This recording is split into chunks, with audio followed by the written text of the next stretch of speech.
Assalamualaikum warahmatullahi wabarakatuh. Alhamdulillah wassalatu wassalamu ala Rasulillah wa ala alihi wa sahbihi wa mawalah. Wa ashhadu an la ilaha illallah wahdahu la syarikalah wa ashhadu anna Muhammadan abduhu wa rasuluh sallallahu alaihi wa ala alihi wa sahbihi wa man tabi'al huda ila yaumil qiyamah. Alhamdulillah, puji syukur kita haturkan kehadirat Allah. Malam ini kembali kita lanjutkan kajian rutin dengan membaca tafsir Ibnu Katsir untuk surat Al-Baqarah. Dan insyaallah kita akan membaca ayat nomor 259. Allah Ta'ala berfirman, "Au kalladzi marra 'ala qaryatin wa hiya khawiyatun 'ala urushiha. Qala anna yuhyi hadhihi Allahu ba'da mautiha. Fa amatahu Allahu 100 'amin thumma ba'athahu. قال كم لبثت قال لبثت يوما أو بعض يوم قال بل لبثت 100 عام فانظر إلى طعامك وشرابك لم يتسنه وانظر إلى حمارك ولنجعلك آية للناس وانظر إلى العظام كيف ننشزها ثم نكسوها لحما فلما تبين له قال أعلم أن الله على كل شيء قدير." Ayat yang tadi kita baca menceritakan tentang peristiwa orang yang mati 100 tahun kemudian dihidupkan kembali oleh Allah. Perhatikan kalimatnya, mati 100 tahun, bukan tidur 100 tahun. Bedanya apa antara mati dan tidur? Kalau mati mungkin saja orang mengalami kehancuran fisik. Tapi kalau tidur dia tidak mengalami kehancuran fisik. Sehingga orang yang tidur darahnya mungkin masih mengalir, jantungnya berdetak, nafasnya masih berfungsi dan dia tidur. Ada yang tidur lama seperti Ashabul Kahfi. Dan ada yang mati setelah kurun waktu yang lama badannya sudah hancur kemudian dibangkitkan kembali oleh Allah Subhanahu wa taala. Dan itu semuanya menandakan bahwasanya Allah Subhanahu wa taala adalah zat yang maha kuasa atas segala sesuatu. Dan ada beberapa ayat dalam Al-Qur'an yang menyebutkan tentang kuasa Allah menghidupkan sesuatu yang sudah mati. Dan itu kejadiannya ada di bumi. Disaksikan oleh mereka yang melihatnya. Orang yang melihatnya. Kemudian Allah ceritakan dalam Al-Quran. Di antaranya adalah ayat ini. Kemudian nanti di ayat yang lain Allah sebutkan di ayat 260. Persis setelahnya.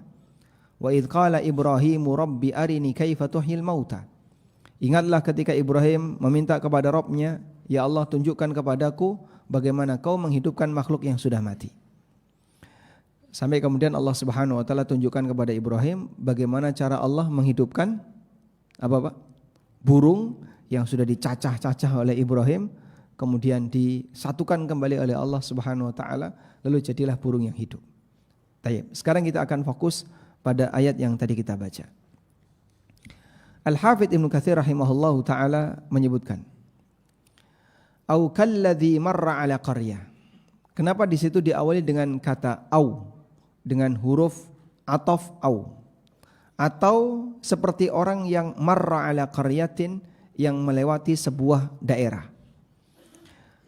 Au di sini ataf atau ma'tuf kepada ayat sebelumnya, yaitu tentang kejadian debatnya Ibrahim dengan seorang raja. Alam tara ilal ladzi hajja Ibrahim fi rabbih an atahu Allahul mulk.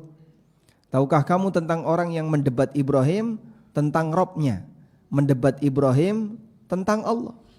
An atahu Allahul mulk disebabkan karena dia saking lamanya jadi raja sampai kemudian sombong lalu mengaku dirinya adalah Tuhan. Kemudian dia ngajak debat dengan Ibrahim tentang keberadaan Rabbul Alamin. Ini permisalan yang pertama. Kejadian yang dulu pernah ada di masa silam, kemudian Allah jadikan sebagai permisalan dalam Al-Quran. Atau permisalan yang kedua, kalladzi marra 'ala qaryah. Seperti orang yang melewati sebuah daerah. Wa hiya khawiyatun 'ala urushiha, dan daerah itu sudah hancur, kosong dari penduduk, 'ala urushiha, roboh bagian atapnya. Kemudian orang ini berpikir, anna yuhyi hadhillahu ba'da mautiha. bagaimana Allah Subhanahu wa taala bisa menghidupkan daerah yang sudah hancur lebur seperti ini setelah semuanya rusak. Ya, walaupun kerusakan di masa silam mungkin tidak lebih parah dibandingkan kerusakan di masa sekarang. Gedung yang tinggi bisa jadi rata dengan tanah dengan satu bom. Kalau dulu mungkin gedungnya tidak tinggi, tapi gedung bisa terbakar, dihancurkan dengan cara dibongkar bangunannya, dibakar bangunannya. Sebagaimana yang bisa kita tahu mengenai kemampuan orang masa silam dalam menghancurkan bangunan. Taib. Selanjutnya, siapakah orang yang mengalami kejadian ini? Al-Hafidz Ibnu Katsir mengatakan, ikhtalafu fi hadzal mar man huwa. Ulama beda pendapat tentang siapakah orang yang melewati kampung ini. Dan beliau menyebutkan ada banyak riwayat yang kesimpulannya begini, bahwa nama peristiwa, nama dalam sebuah peristiwa, pelaku sejarah, nama peristiwa, itu dalam Al-Quran banyak sekali yang tidak Allah ceritakan. Karena pengetahuan tentang ini tidak penting dan tidak memberikan pengaruh terhadap masalah keyakinan seseorang. Artinya kita nggak tahu nama sekalipun itu tidak akan menambah iman atau mengurangi iman. Tahu dan tidak tahu tidak akan menambah dan mengurangi iman. Karena cerita ini yang penting adalah kita bisa mengambil pelajaran dan tidak fokus pada istilah atau nama. Walaupun kalau orang zaman sekarang kan lebih fokus pada nama, ya. Namanya siapa, sampai dilakukan penelitian panjang hanya untuk menemukan siapa nama asli Dzulqarnain. Kalau ketemu manfaatnya apa? Misalnya orang berhasil menemukan, oh nama asli Dzulqarnain adalah ini, manfaatnya apa? Mungkin gak ada manfaatnya. Termasuk juga misalnya siapa nama asli Ashabul Kahfi, yang jumlahnya katanya 7 orang, ada yang bilang 5 orang, ada yang bilang 3 orang. Itu identitasnya siapa saja? Antara tahu dan tidak tahu memberikan pengaruh iman atau tidak? Tidak memberikan pengaruh iman. Dan satu hal yang penting, bahwa kepo dalam hal yang gaib tidak disyariatkan. Kepo dalam hal yang gaib tidak disyariatkan. Allah Subhanahu wa taala satu-satunya zat yang mengetahui segalanya. Dan Allah ceritakan sebagian dari kejadian yang pernah Dia ciptakan, dan Allah rahasiakan banyak hal. Yang sudah diceritakan kemudian kita baca. Kita imani kejadian itu ada. Yang tidak diceritakan atau tidak detail di bagian cerita itu, kita kembalikan kepada ilmu Allah. Wallahu a'lam. Dan sebagai bentuk pengagungan hamba kepada Allah Subhanahu wa taala adalah tidak kepo berkaitan dengan apa yang dirahasiakan oleh Allah. Ya. Saya cerita kepada Anda, ya. Atau si A cerita kepada Anda. Saya punya rekening. Berapa jumlahnya? Ada 3 rekening. Ada isinya enggak? Ada. Berapa isinya? Wah, kepo terus dikejar terus. Anda nyaman enggak? Nyaman enggak? Anda akan merasa tidak nyaman. Sehingga kalau ada orang yang ngorek rahasia kita, kita justru akan tertekan. Berapa itu nilai? Atau coba sebutkan, enggak usah malu. Apalagi ketika yang minta untuk menyebutkan itu adalah orang yang secara status berada di bawah kita. Mungkin kita akan mengatakan enggak sopan. Kita akan bilang apa? Enggak sopan. Itu contoh sederhana. Ada bagian yang dirahasiakan dan orang berusaha untuk mencari tahu, justru ini tindakan yang tidak sopan kepada yang bersangkutan. Karena itu bagian dari bentuk mengagungkan Allah, kita mengembalikan apa yang tidak kita ketahui. Allah ceritakan sebagian yang kemudian kita baca, kita qanaah dengan itu. Disinilah bentuk qanaah seorang hamba terhadap apa yang telah Allah berikan. Orang yang tidak qanaah dalam beragama, Anda bisa lihat ya, contoh kasusnya apa Pak? Dalam masalah ibadah, ditambah-tambahi gak karu-karuan. Dalam masalah akidah, dia ngerancang akidah pakai logikanya. Padahal Rasulullah SAW sudah mengajarkan akidah, baik dalam Al-Quran maupun hadis yang sahih. Dalam masalah apa lagi? Dalam masalah hal yang gaib, dia kepo dengan hal yang gaib.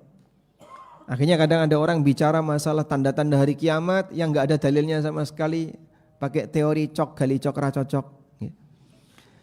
Itu contoh orang yang tidak qanaah dengan apa yang Allah berikan. Jadilah hamba yang qanaah sebagaimana kita diajarkan qanaah dalam masalah harta. Maka juga ada qanaah dalam masalah akidah, ada qanaah dalam masalah ibadah, ada qanaah dalam masalah syariah. Saya merasa puas dengan apa yang Allah berikan. Taib. Kendati demikian, ada beberapa riwayat yang disebutkan oleh Al-Hafidz Ibnu Katsir tentang siapakah nama orang ini dalam keterangan yang diriwayatkan oleh Ibnu Abi Hatim. Dan sekali lagi kita sampaikan bahwa di antara referensi tafsirnya Ibnu Katsir adalah tafsir Ibnu Abi Hatim. Apa bedanya tafsir Ibnu Abi Hatim dengan tafsirnya Ibnu Katsir?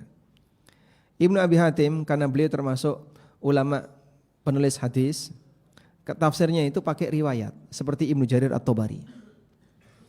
Sehingga ketika beliau mau menyebutkan perkataan Ibnu Abbas atau perkataan Ali atau perkataan siapapun, pakai kami mendapatkan hadis dari haddatsana fulan bin fulan qala haddatsana an fulan dan seterusnya sampai siapa yang mengucapkan itu. Sedangkan Ibnu Katsir karena hidup di abad 8 Hijriah, kodifikasi hadis sudah selesai umumnya ditulis, maka beliau hanya mengutip yang sudah ada. Beliau hanya mengutip yang sudah ada. Karena kalau pakai sanad terlalu panjang. Yang hidup di abad 8 nyambung dengan sanad sampai Imam Bukhari itu saja sudah puluhan orang. Atau mungkin belasan orang atau mungkin sekian orang. Maka cukup waqala al-Bukhari. Sehingga sanad dia sampai Bukhari enggak penting ya. Tapi yang penting ini ada di Sahih Bukhari. Dipahami ya?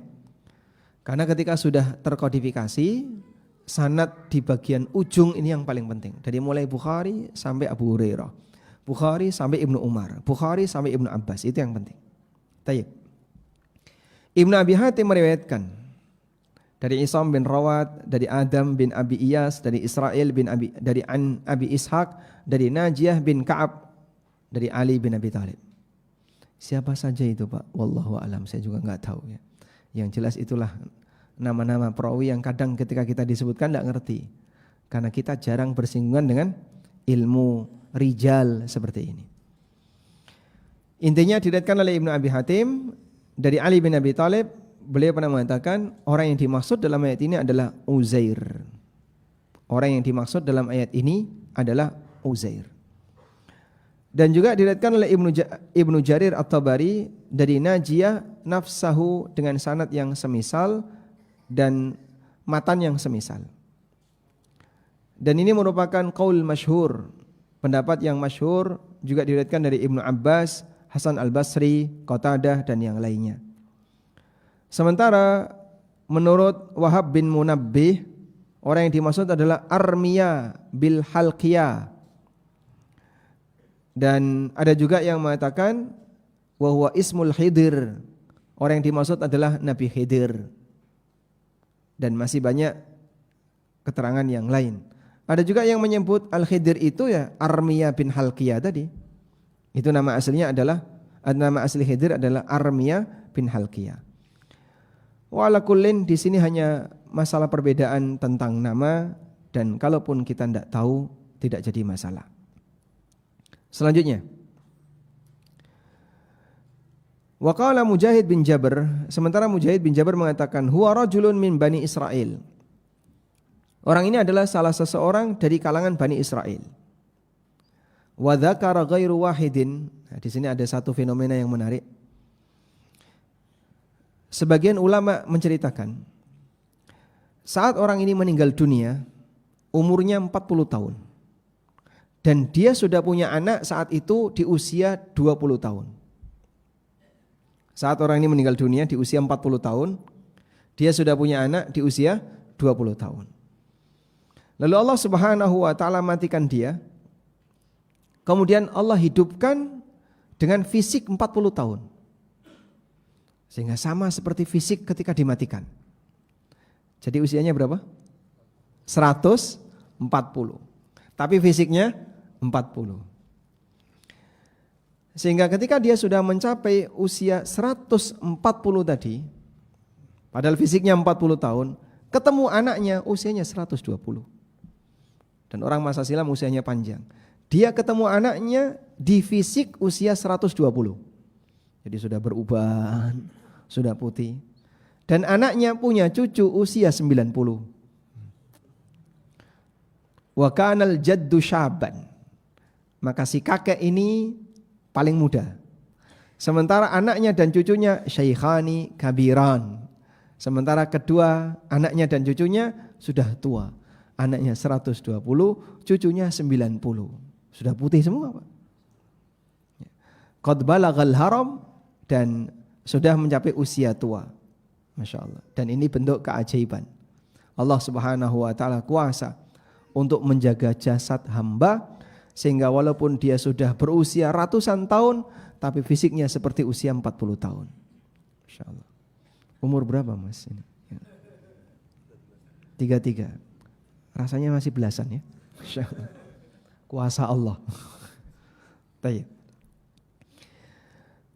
Dan ini menunjukkan bahwasanya Allah Subhanahu wa ta'ala kuasa untuk menjaga jasad sang hamba, sebagaimana dia kuasa untuk membangkitkan kembali manusia dalam postur tubuh yang sama sebagaimana saat mereka dimatikan. Berarti Pak Ustadz, waktu kita dibangkitkan oleh Allah kelak di hari kiamat, itu fisik kita umur berapa? Apakah fisik yang sudah tua? Ataukah fisik yang sudah sakit-sakitan? Ada orang meninggal dalam posisi sudah kurus kering di usia 80-an tahun, tinggal daging dan enggak pakai daging ya, tinggal tulang dan kulit. Pernah lihat orang kayak gitu? Mana ya? Apakah itu dibangkitkan jadi kayak tengkorak yang cuman berbungkus kulit? Sementara yang mati muda dibangkitkan dalam kondisi mati seperti muda, seger ya, masih gemuk. Wallahu alam, kita enggak tahu. Ketika kita enggak punya ilmu tentang itu, kita kembalikan kepada ilmu Allah Subhanahu wa taala. Selanjutnya, kota apa yang dikunjungi oleh orang ini? Yang saat beliau lewati semuanya sudah pada roboh.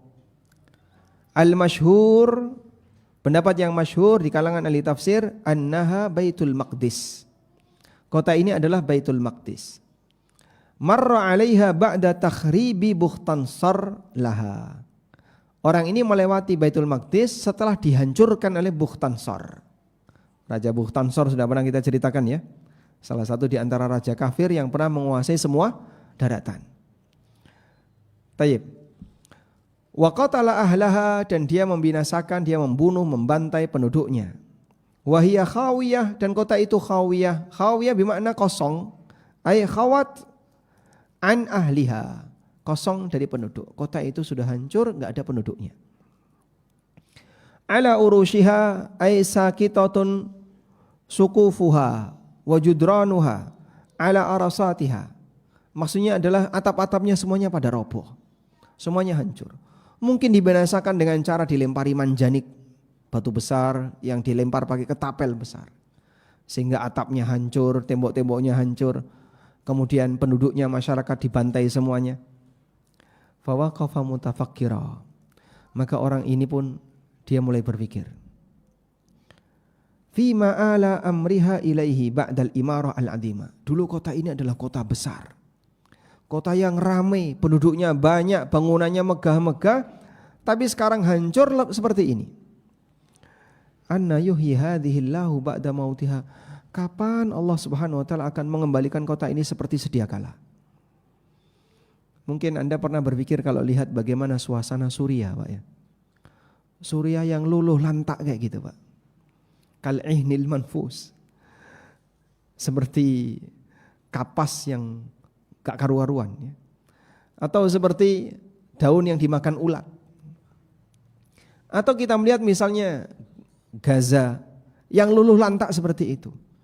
Padahal dulu gedungnya tinggi-tinggi, apartemen banyak. Bisa enggak kira-kira ini kembali seperti semula? Saya dapat info bahwa Profesor Yunar Ilyas rahimahullah dulu itu punya kajian rutin di Damaskus atas undangan dari Kementerian Agama biasana gitu. Yang ya namanya kota Damaskus dulu sebagai pusat peradaban dan pusat ilmu, termasuk di antara kota yang makmur. Tapi begitu peristiwa Suriah yang sekian puluh tahun berlangsung, hancur gak karu-karuan. Kadang kita berpikir, kapan ini bisa balik? Orang ini berpikir seperti itu. Wa dzalika lamma ra'a min dusuriha wa shiddati kharabiha wa ba'daha minal anil aud ila ma kanat alaih. Setelah beliau melihat dulu kota ini kota yang penuh dengan kemegahan, tapi sekarang luluh lantai seperti ini, gimana bisa kembali pulih? Fa amatahu Allahu mi'ata amin tsumma ba'atha. Maka kemudian Allah Subhanahu wa taala matikan dia selama 100 tahun. Wa umiratil buldah ba'da mudi 70 sana. Ketika dia mati 70 tahun ke depan, pasca dia mati, kota Baitul Maqdis kembali seperti semula. Mim ba'di mautihi, 70 tahun setelah kematiannya. Wa takamala sakinuha, penduduknya juga mulai berdatangan sempurna seperti dulu. Wa taraja'at banu Israila ilaiha, dan Bani Israel mulai tinggal di sana. Begitu Allah Subhanahu wa taala hidupkan dia. Al-Hafidz Ibnu Katsir mengatakan, kana awwala syai'in ahyallahu fihi ainaihi. Yang pertama kali Allah Subhanahu wa taala hidupkan adalah kedua matanya. Liyandura bihima ila sun'illahi fihi kaifa yuhyi badana. Agar dia melihat bagaimana ciptaan Allah Subhanahu wa taala ketika Allah Subhanahu wa taala hidupkan badannya. Jadi mungkin wallahu alam kepalanya dibuat utuh, setelah itu matanya bisa bergerak, berfungsi, walaupun mungkin bagian bawah belum hidup. Jantungnya di mana, Pak? Wallahu alam. Ini semuanya hal gaib, kita hanya dapat cerita ya. Sementara mengenai bagaimana kejadian aslinya kita kembalikan kepada Allah Subhanahu wa taala. Falamma istaqalla sawiya qala Allahu lahu ay biwasitatil malak. Allah Subhanahu wa taala ketika dia sudah bisa berdiri sempurna, maka Allah Subhanahu wa taala bertanya melalui malaikat, "Kam labith?" Berapa lama kamu tidur? Orang ini cuma ditanya, "Berapa lama kamu tidur?" Qala labithtu yauman aw ba'da yaum. Paling cuma sehari. Kenapa dia jawab seperti itu? Karena dia ingat kejadian matinya itu sempat lihat matahari. Dan saat dia dihidupkan matahari masih ada. Berarti kan enggak lama-lama. Ini salah satu di antara bukti orang mati itu tidak merasakan waktu. Makanya pada saat orang itu dibangkitkan oleh Allah Subhanahu wa taala, mereka mengatakan qalu ya wailat qalu man ba'atsana mim marqadina hadza ma wa'ada ar-rahman wa sadaqal mursalun. Siapa yang menghidupkan kami dari tempat tidur kami? Padahal dia mati dalam waktu yang demikian lama ya. Kebayang enggak umatnya Nabi Hud itu mati berapa juta tahun? Tidak tahu Pak, berapa ribu tahun, wallahu a'lam. Yang jelas lama sekali. Begitu dibangkitkan mereka bilang, "Man ba'atsana mim marqadina?" Siapa yang menghidupkan kami dari tempat tidur kami? Sehingga orang yang mati itu tidak merasakan waktu. Demikian pula orang yang tidur tidak merasakan waktu. Saat Ashabul Kahfi itu dibangkitkan oleh Allah, dibangunkan oleh Allah Subhanahu wa taala, mereka bilang apa? Qala kam labithtum? Qalu labithna yauman aw ba'da yaum. Padahal mereka tidur berapa lama? 309 tahun. Tapi mereka merasa matahari masih ada. Saat tidur mereka lihat matahari, pas awal tidur, menjelang tidur. Begitu bangun matahari masih ada. Maka dia merasa kalau itu adalah matahari waktu yang sama di hari yang sama. Falamma ra'a syamsa baqiyatan dhanna annaha syamsun dzalikal yaum. Ketika dia melihat matahari masih ada, dia menyangka bahwasanya itu adalah matahari di hari yang sama.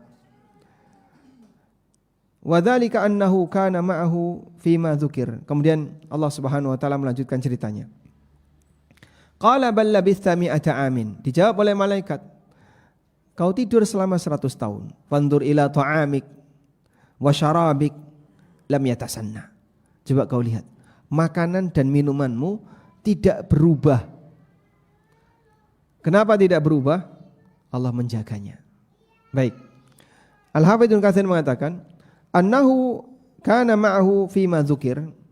Diceritakan bahwasanya orang ini membawa beberapa perbekalan, membawa inap, anggur, membawa buah tin, dan membawa minuman asir. Fawajadahu kama faqadahu. Saat dia bangun, buahnya itu masih sama sebagaimana saat dia pertama kali ketemu dengan buah ini. Lam yataghayyar minhu syai'un, tidak berubah sama sekali. Ya. Asir, jus yang dia bawa, minuman perasan yang dia bawa tidak mengalami perubahan. Demikian pula buah tin tidak mengalami perubahan. Demikian pula inab tidak mengalami perubahan. Anggurnya tidak mengalami perubahan. Kuasa Allah untuk menjaganya sehingga tidak basi. Baik. Dan dulu daging itu dibiarkan saja tidak busuk. Makanan dibiarkan saja tidak basi. Dulu. Sampai terjadi kesalahan yang dialami oleh siapa? Bani Israel. Nabi SAW pernah mengatakan dalam hadis riwayat Bukhari, laula banu Israila lam yahnas at-ta'am wala yakhbuth walam yakhbuth al-lahm. Andaikan bukan karena kesalahan Bani Israel, maka makanan itu tidak akan basi dan daging tidak akan berubah jadi busuk. Artinya keberkahan itu dicabut karena dosa. Dan bagian dari keberkahan itu adalah usia makanan dibuat oleh Allah pendek waktunya. Sehingga dulu orang naruh makanan dalam waktu yang lama enggak basi-basi. Dan terkadang karena faktor cuaca, ya ini secara perhitungan kimia misalnya, kok bisa pakai gitu? Mudah bagi Allah. Dan sekarang saja ya, di hari ini kita bisa melihat perubahan itu, Pak. Anda kalau nyimpan makanan di daerah Indonesia dengan nyimpan makanan di daerah iklim kering seperti di Saudi, itu masa waktunya beda. Saya pernah bawa bakpia ya. Dari Indonesia kita bawa ke Saudi. Yang biasanya di sini 3 hari 4 hari sudah jamuran. Di sana selama tak pakai umroh, dari mulai datang di Madinah sampai mau kepulangan itu masih enak dimakan. Karena iklimnya kering. Kalau di sini kan lembab. Ini terlihat begitu beda padahal di zaman yang sama. Cuman beda di posisi. Masya Allah, keberkahan Saudi ya Pak Ustadz. Wallahu a'lam. Saya tidak mengkaitkan dengan itu. Cuman secara perhitungan mungkin orang bisa bertanya, kok bisa Pak ya? Dulu daging enggak basi-basi, sekarang jadi gampang basi. Allah mencabut keberkahan makanan disebabkan karena dosa. Baik. Selanjutnya Allah Ta'ala berfirman, wandur ila himarika. Coba sekarang perhatikan bagaimana keledaimu. Bagaimana peristiwa yang terjadi pada keledai. Cara Allah Subhanahu Wa Ta'ala menghidupkan keledai. Kita simak setelah mendengarkan adzan Isya. Wassallallahu ala nabiyyina Muhammadin wa ala alihi wa sahbihi wasallam.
Muhammadan al-wasilatu wal fadil wa ba'athu maqaman mahmudan alladhi wa'anta.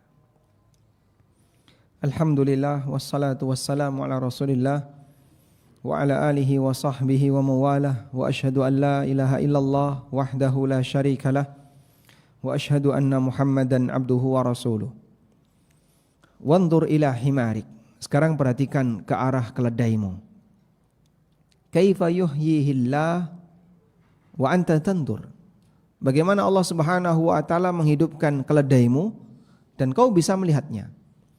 Dan keledai tunggangan yang dipakai oleh orang ini menunjukkan bahwasanya walaupun dia orang saleh, ada yang mengatakan dia seorang nabi, tapi Allah Subhanahu wa taala berikan dia tunggangan berupa keledai. Sebagaimana Nabi Muhammad SAW tunggangan beliau juga keledai. Kadang naik onta, kadang naik keledai.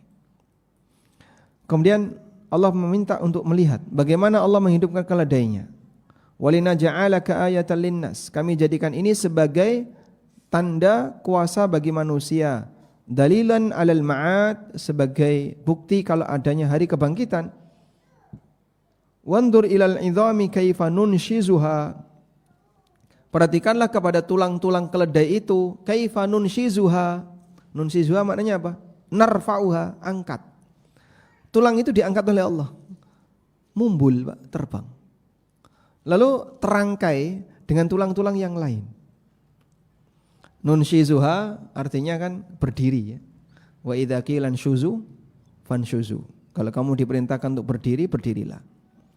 Wanita nusyuz itu wanita yang merasa lebih tinggi daripada suaminya. Diriwayatkan oleh Al-Hakim dalam Mustadrak dari Zaid bin Thabit bahwasanya Rasulullah SAW membaca kaifa nunshizuha bimakna nuhyiha, bagaimana Allah menghidupkannya. As-Sudi dan yang lainnya menjelaskan tafarraqat idhamu himarihi haulahu yaminan wa yasara. Tulang-tulang keledai itu berserakan di sekitar jasad orang ini. Ada yang di sebelah kanan, ada yang di sebelah kiri. Tulang-tulangnya berserakan. Fanadhara ilaiha wa hiya taluhu min bayadhiha. Kemudian dia melihat ke arah tulang-tulang tadi. Faba'athallahu rihan. Kemudian Allah Subhanahu wa taala mengirim angin. Fajama'atha min kulli mawdi'in min tilkal mahallah. Kemudian tulang-tulang tadi digabungkan oleh angin tadi, Pak. Ya, itu kebayang enggak anginnya kayak apa, Pak? Kan enggak mungkin angin kenceng kayak angin badai ya, nanti terbang tulangnya hilang. Tapi ini angin ini menata tulang-tulang tadi sehingga tulangnya terbang kemudian menyatu dengan tulang-tulang yang lain sesuai dengan posisinya. Tsumma rukiba kullu azmin fi mawdi'ihi hatta sara himaran qa'ima. Sampai semua tulang tadi disusun oleh Allah sesuai dengan posisinya sehingga seperti keledai hidup berdiri tanpa daging. Coba kalau Bapak lihat kayak gini gimana, Pak? Hah? Ngeri. Sarah himaran qa'iman min idhamin la lahma 'alaiha. Berdiri isinya cuma tulang tanpa daging. Tsumma kasahallahu lahman wa asaban wa uruqan wa jildan. Lalu Allah Subhanahu wa taala kasih daging, kemudian ruas-ruas tulangnya dikasih pertemuan dua tulang itu. Dikasih ligamen atau dikasih apa? Sendi. Kemudian setelah dikasih sendi, dikasih daging, dikasih kulit, lengkap. Sudah. Wa ba'atsallahu malakan fanafakha fi mankharihi al-himar fanahaqa. Kemudian Allah mengutus seorang malaikat. Kemudian malaikat ini meniupkan roh di hidungnya himar tadi. Kemudian dia bisa hidup. Fanahaqa, dan dia mengeluarkan suara. Dia bisa meringkik. Kulluhu biidnillahi azza wa jalla. Semuanya dengan izin Allah. Dan ini menunjukkan kuasa Allah Subhanahu wa taala. Tapi seperti ini, peristiwa yang gaib kayak gini ditampakkan kepada sebagian hamba dan tidak ditampakkan kepada sebagian yang lain cuma diceritani. Anda percaya enggak? Enggak percaya? Hah? Percaya atau tidak? Percaya. Cuman laisal khabar kal iyan. dapat berita tidak sebagaimana melihat langsung. Ketika Anda melihat langsung, mungkin suasana perasaannya akan berbeda dengan hanya sebatas diceritakan. Maka tingkat iman seorang hamba ketika dia diceritai sesuatu, ini akan menentukan keyakinannya. Satu kali Nabi SAW selesai sholat subuh, beliau menyampaikan sebuah cerita di hadapan para jamaah. Lalu beliau menyebutkan, ada sapi bisa berbicara, ada kambing bisa berbicara, ada serigala bisa berbicara. Beberapa sahabat kemudian komentar, subhanallah, al-baqaru tatakallam, subhanallah, adz-dzi'bu yatakallam, al-ghanamu yatakallam. Subhanallah, masa ada sapi yang bisa bicara? Masa kambing bisa bicara? Masa serigala bisa bicara? Kemudian Nabi Muhammad SAW mengatakan, ana u'minu bihi, ana wa Abu Bakar wa Umar, wa illam yakuna thamma. Aku beriman dengan ini. Aku, Abu Bakar dan Umar. Padahal Abu Bakar dan Umar waktu itu tidak ada di sana. Tapi Nabi SAW meyakinkan Abu Bakar dan Umar juga beriman seperti aku. Beliau hanya menyampaikan wahyu. Sehingga apa yang beliau ceritakan, beliau dapat berita dari Allah, lalu beliau sampaikan kepada yang lain. Artinya sama-sama di posisi mendapatkan berita. Saat ada orang yang meragukan itu karena kok aneh, gak masuk akal itu. Aku beriman dengan ini. Aku dan Abu Bakar dan Umar. Meskipun keduanya tidak ada di tempat. Sehingga terkadang ketika kita bicara masalah ini, bahasa yang dipakai bukan lagi pakai logika, bukan lagi pakai perasaan, tapi bahasa iman. Sehingga siapa yang punya iman, dia akan mengatakan pasrah bongkoan. Sami'na wa amanna. Semuanya dengan izin Allah Azza wa Jalla. Wa dzalika kulluhu bimar'a minal Uzair, dan ini semuanya diketahui dilihat oleh Uzair. Fa inda dzalika tabayyana lahu hadza kulluhu, maka ketika itu menjadi jelaslah semua yang tadi sempat menjadi dugaannya. Qala a'lamu annallaha ala kulli syai'in qadir. Kemudian dia mengatakan, sekarang aku makin yakin kalau Allah Subhanahu wa taala Maha Kuasa atas segala sesuatu. Dan nanti kita akan ceritakan masih dalam konteks yang sama, bagaimana Allah menunjukkan kuasanya untuk menghidupkan makhluk yang sudah mati melalui permintaan Ibrahim alaihissalam ketika beliau berdoa kepada Allah minta agar ditampakkan bagaimana cara Allah menghidupkan makhluk yang sudah mati. Pertanyaannya, permintaan seperti ini boleh enggak kita ajukan? Ya Allah, tunjukkan kepadaku bagaimana caranya engkau menghidupkan makhluk yang sudah mati. Boleh? Berdoa seperti ini boleh enggak? Kenapa enggak boleh? Kecuali Nabi Ibrahim. Kenapa enggak boleh? Ini bagian dari mukjizat. Sehingga karena ini bagian dari mukjizat, doa yang sifatnya mukjizat seperti Rabbi anzil alaina ma'idatan minas sama' takunu lana 'idan li awwalina wa akhirina. Ya Allah, turunkan kepadaku hidangan dari langit. Doanya siapa? Isa. Boleh mahasiswa doa kayak gitu? Di posisi uang udah menipis, mau beli burjo aja gak cukup. Tidak boleh, karena ini bagian dari mukjizat dan hanya para nabi yang boleh minta kepada Allah dengan permintaan seperti ini. Kalau manusia biasa berdoa seperti ini nanti jadinya al-i'tida fid du'a. Jadinya i'tida fid du'a, bersikap melampaui batas ketika doa. Dan yang kedua, iman kita dengan para nabi enggak sama. Para nabi ketika ditunjukkan seperti itu, konsekuensinya besar. Kalau sampai setelah ini kok masih kufur, tidak beriman dalam satu bagian tertentu, itu hukumannya sangat berbahaya. Dan mereka bisa menjaga komitmen itu, sementara kita enggak ada jaminan. Wallahu ta'ala alam. Demikian yang bisa kita bahas, semoga bermanfaat. Wassallallahu ala nabiyyina Muhammadin wa ala alihi wa sahbihi wasallam. Wa akhiru da'wana anil hamdulillahi rabbil alamin. Wassalamu alaikum warahmatullahi wabarakatuh.